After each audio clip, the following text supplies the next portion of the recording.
आज मेरे ससुराल में मेरी शादी की पहली रात थी और मेरा पति मेरे लिए काजू डालकर दूध का गिलास ले आया और मेरे को अपने हाथों से पिलाया। मुझे उनकी यह अनोखी अदा देखकर उनसे बेपनाह मोहब्बत हो गई। ऐसा लगा कि दुनिया में इनसे अच्छा इंसान और को कोई नहीं हो सकता। गिलास का दूध पीकर मुझे बड़े सुकून से नींद आ गई।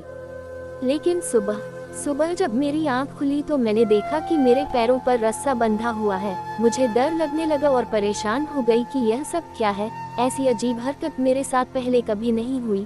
अभी उन ख्यालों की सोच में बैठी थी कि रोहन कमरे में आया और मेरे पैरों से बंधे हुए रस्से को बड़ी परेशानी से देखने लगा और बोला कि ये क्यों बांधा है, पाँव में दर्द है क्या।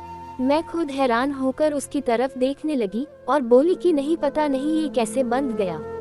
उसने कहा शायद तुमने नींद में बांधा हो। उसकी बात पर मैं चुप हो गई क्योंकि अक्सर इंसान नींद में ऐसी उल्टी सीधी हरकत कर लेता है। वह मेरे पाँव से दुपट्टा खोलता हुआ वहां से चला गया। तभी मैंने देखा कि उसका बेटा चिंटू दरवाजे के बाहर खड़ा मुझे देख रहा है। लेकिन जैसे ही मेरी नज़र उस पर पड़ी वह वहां से भाग गया। उसकी नज़रें मुझे बहुत अजीब से घूर रहे थे। उसके जाते ही मुझे अपने बीते हुए वक्त याद आ गया जब उस आदमी ने मुझे मेरी सारी कमियों के साथ अपनाया था। मेरा नाम बरखा है। मेरा दुख उस वक्त शुरू हुआ जब मुझे मेरी जिंदगी का सबसे बड़ी खुशी मिलने वाली थी। लेकिन वह खुशी कैसे मिल रही थी वह एक अलग कहानी है। आज माँ बनने वाली थी।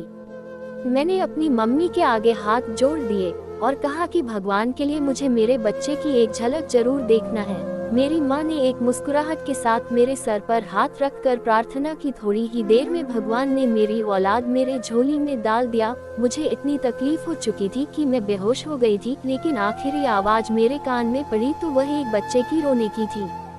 हाँ, मेरे अपने बच्चे की रोने की आवाज थी। लेकिन उस वक्त मुझ में इतनी हिम्मत नहीं थी कि मैं अपने बच्चे को देखती। ना जाने कितने घंटे सोने के बाद जब मेरी आंख खुली तो मैंने अपनी माँ को सिरहाने बैठे पाया। मेरी आंखें पूरे कमरे में उस नन्हे बच्चे को तलाश कर रही थी जिसको मैंने जन्म दिया था।